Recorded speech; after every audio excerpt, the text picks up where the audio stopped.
ভালো মেয়ে, তাহলে তোর ডিভোর্স হলো কেন? তুই এতই ভালো, তাহলে তোর স্বামী তোর সাথে সংসার করেনি কেন তোকে নিয়ে? তোর চরিত্রই ঠিক নাই, তুই একটা উটকো মেজাজি মেয়ে, এই কারণে তোর প্রথম স্বামী তোকে ডিভোর্স দিয়েছে। ঠিক এই কথাগুলো বলে বলে আমার দ্বিতীয় স্বামী আমাকে গালমন্দ তো করেই, পাশাপাশি আমার গায়ে প্রচন্ড হাত তোলে। আমার প্রথম স্বামীর সাথে যখন আমার বনিবনা হচ্ছিল না, তখন সে আমার কোনো কথাই শুনতো না।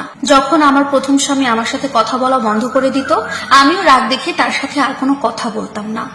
তখন আমাকে সবাই চারপাশ থেকে বুঝিয়েছে, ওই ছেলেকে তুই ডিভোর্স দিয়ে দিত, যে তোর সাথে এত খারাপ ব্যবহার করে, তোর সাথে বনিবনা হচ্ছে না, ওর সাথে তোর সংসার করতে হবে না, তুই ডিভোর্স করে চলে আয়, বাসায় আয়, দেখবি ব্যক্তিগত জীবনে তুই অনেক ভালো থাকবি, আর ওই ছেলের থেকে অনেক ভালো ছেলে তুই আরো পাবি, তখন বিয়ে করে সংসারী হোস। প্রতিনিয়ত আমার প্রতিবেশীরা, আমার বাড়ির লোকজন আমাকে এই বলে বলে বোঝাতো, কারণ আমি দেখতে বেশ সুন্দরী আর ভালো একটা জবও করতাম। আমার প্রথম স্বামী এমন একজন মানুষ ছিলেন, একটা সংসারে যাবতীয় কি লাগবে কি লাগবে না এই সমস্ত ব্যাপারে তার কোনো মাথা ব্যথাই ছিল না। আমি যদি বলে বলে আমার মুখে ফেনাও তুলে ফেলতাম, তারপরেও সে এই ব্যাপারে কোনো নজর দিত না। আমার স্বামী, প্রথম স্বামী, আমার সাথে 2টা মিনিট ভালো করে কথা পর্যন্ত বসে বলেনি, বেশ খারাপ ব্যবহার করে আমার সাথে। তাই সেই সময়ে সবার কথা শুনে রাগে জিদে আমার প্রথম স্বামীকে আমি ডিভোর্স করে দেই। এই মুহূর্তে আমি কোনো সময়ের জন্য আমার প্রথম স্বামীর কাছে নিজেকে মাথা নত করতে দেইনি।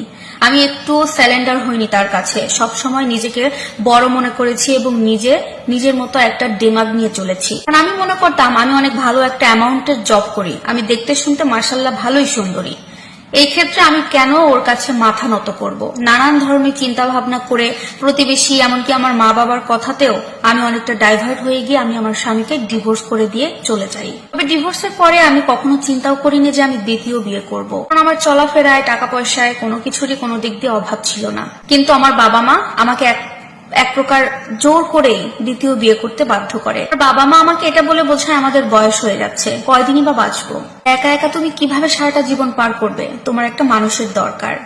তাই আমি বাধ্য হই দ্বিতীয় বিয়ে করার জন্য। দ্বিতীয় বিয়ে করার 6-7টা মাস বেশ ভালোই কাটছিল, তারপরেই শুরু হয় যত অশান্তি, যত ঝামেলা। একটা কথা জানেন কি, আমাদের এই সমাজ ডিভোর্সি মেয়েকে সাধারণ চোখে ভালোভাবে নিতে পারে না। আপনি সমাজের চাপে বিয়ে করেন আর নয়তো ফ্যামিলির চাপে বিয়ে করেন। দ্বিতীয় স্বামী আমাকে প্রতিনিয়ত খোঁটা দেয়। আমি যদি এতই ভালো হব, তাহলে আমি কেন আমার প্রথম সংসারটা করতে পারিনি? আমি যদি এতই ভালো হব, তাহলে আমার প্রথম স্বামী কেন আমাকে ছেড়ে দিয়েছে? তাকে কেন আমি সংসারে টিকিয়ে রাখতে পারিনি? এইসব বলে বলে আমাকে শুধু কথাই শোনায় না, আমাকে বিভিন্ন ভাবে গায়ে হাত তোলে। এখন আমি কত সহ্য করে যে সংসারটা করছি, এখন আমার মনে পড়ে আর বুঝতেও পারি, এই ধৈর্যটুকু, এই সহ্য ক্ষমতাটুকু যদি আমার প্রথম সংসারে দিতাম, প্রথম স্বামীর কাছে দিতাম, এতটুকু যদি মাথা আমি নোয়াতাম, তাহলে আমাকে আজকের এই দিনটা দেখতে হতো না, যেখানে আমার প্রথম স্বামী আমাকে একটা বকা পর্যন্ত দেয়নি, গায়ে হাত তোলা তো দূরের কথা। আর এখন আমি দ্বিতীয় সংসারে এসে প্রতিনিয়ত স্বামীর হাতে মার খাচ্ছি, পরেও আমি এই সংসার ছেড়ে চলে যাচ্ছি না। প্রিয় দর্শক, এটা একটা আপুর লাইফের স্টোরি। একটা কথা বলবো শেষে, যারা ভাবছেন যে ডিভোর্স করে দিলে আমি জীবনে সুখী হতে পারবো, তাদেরকে বলবো ডিভোর্স দিলে কোনো সমাধান হয় না।